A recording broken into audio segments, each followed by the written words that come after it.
Hello বন্ধুরা, চলুন আজকে তান্দুরি চিকেন ম্যারিনেশনটা দেখে নেই। প্রথমে মুরগির মধ্যে লবণ ছিটিয়ে দেব পরিমাণ মতো। তারপরে হোয়াইট পেপার পাউডার দিয়ে দিব। হোয়াইট পেপার পাউডার দেওয়ার পর আমরা দিয়ে দিব হচ্ছে যে টক দই। এখানে টোটাল ৩টা মুরগি নেওয়া আছে। ৩টা মুরগির অনুপাতে মশলাগুলো দেওয়া হচ্ছে। আপনারা যতগুলো মুরগি ম্যারিনেশন করবেন সে অনুপাতে ইউজ করবেন। সবগুলো মসলা দিয়ে ভালো করে আমরা মিক্স করে নেব, যাতে মুরগির একদম প্রত্যেকটা অংশে এই ৩টা মসলা খুব ভালোভাবে যায়।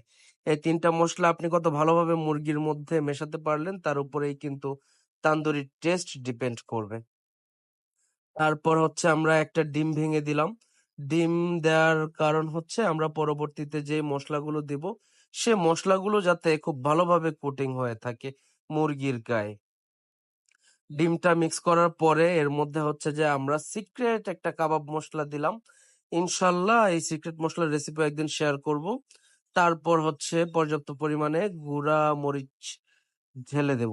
গুঁড়া মরিচ আপনারা যে যতটুকু ঝাল পছন্দ করেন সে অনুযায়ী দিলেই হবে। তারপর আদা রসুন বাটা দিলাম। আদা রসুন বাটা দেওয়ার পর কাবাবের সবচাইতে মেইন ইনগ্রিডিয়েন্টস মিল্ক ক্রিম দিয়ে দিলাম। হেভি ক্রিম এখানে দিতে হবে, লিকুইড ক্রিম দিলে হবে না। তারপর হচ্ছে যে সরিষার তেল দিয়ে দিলাম। সরিষার তেল দেওয়ার পরে হচ্ছে যে আমরা মশলাটা খুব ভালোভাবে হচ্ছে যে মুরগির গায়ে মাখিয়ে নেব। মাথায় রাখতে হবে এখানে যে যে স্টেপে মশলাগুলো দেয়া হচ্ছে আপনারা ঠিক সেম স্টেপ হচ্ছে ফলো করবেন, তাহলে তান্দুরির অথেন্টিক টেস্ট পেয়ে যাবেন। তারপর হচ্ছে যে একটু চিলি সস দিলাম।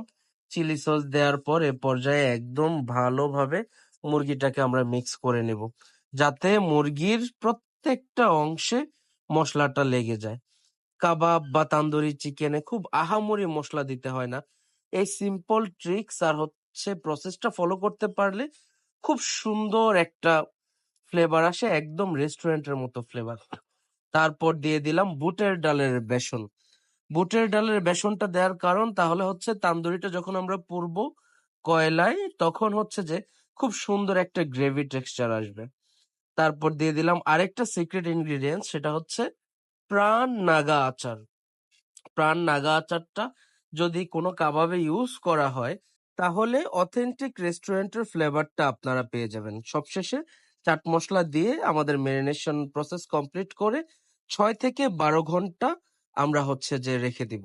তারপর কয়লাতে পুড়িয়ে বা হচ্ছে প্যানে ভেজে মজাদার কাবাব এনজয় করব।